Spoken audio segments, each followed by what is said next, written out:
Larawan ng katatagan ng anak ni Secretary Robredo na si Trisha nang maghatid ito ng eulogy kagabi para sa yumaong ama. Ayon kay Trisha, ang sikreto ng pagiging mabuti at magaling na leader ng kanyang ama ay marunong itong magmahal sa mga tao at sa kanyang trabaho. Narito po ang ilang bahagi ng kanyang eulogy. Tapos, kasi bago kami mag-igdi, tinext ko man si Papa. Sabi ko sa iya, Pa, kung feeling mo, iiyak na ako, please, kilitiin mo ko. Kasi ayoko magpakita na umiiyak sa inyo. Si ate man po, kaso bago, kinaulay si Papa. Sabi niya, Pa, tungtungan mo si Trisha pag naghihibi na. Today kami pwedeng magpahiling na maluya ang buot mi sa nangyari nga niyo niyan. Si Jillian po, kung aram nindo, si pinakabunso kong tugang, gustuhon kayan mag-artista. Pirang oras pagkatapos mi maaraman na mayo na nga ni si Papa, ano ang hinapot niya kay Mama? Ma, ilang taon si Chris nung namatay si Ninoy?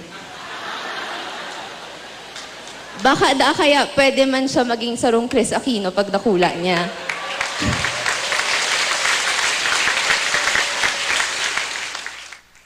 Yung nga nita, mas supgon baga ako. Dahil man ako si Jillian na gusto maging Chris Aquino. So, piri lang po ako dahil nagtataram. Sinusubahan ko nga ni si Papa bago magturog. Sabi ko sa iya, mas dakol pa akong nakaulay kang nakaaging mga aldaw, kaysa sa mga nakaulay ko kang nakaaging taon. Kadakol na kitang nadangog tungkol kay Papa, lalo na ngunyang nakaaging semana.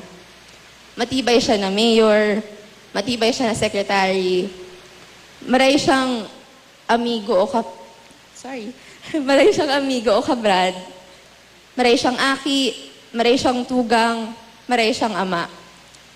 Pero nahapot manindo kung taano siya matibay, kung taano siya maray. Kung ako po hahapoton nindo dyan, ini ang simbag ko. Naging maray asin matibay si Papa dahil tatao siya magpadangat. Magpadangat sa trabaho, magpadangat sa tao. Unyang banggi po, nagpapasalamat po kami kan sa kong pamilya sa pagpahiling asin pagpamati nindo sa kay Papa na padangaton manindo siya. Dipisilon po mawaran ning ama. Makamundo isipon na mapadagos ang buhay mi na mayo siya. Pero aram po niya na dailang kami ang nawaran. Na daimi kaipuhan magsolo para malampasan ini. Nakakataba po ning puso pag nakahiling ako ng mga naghihibi, nagsasaludo, asin nagpapangadji para kay Papa. Demi po hinuna na arog ka ni kadakol ang mga taong nagsusuporta, asin nagpapadangat sa Papa mi. Papa, maybe you were ready to die, but you weren't ready to lose you.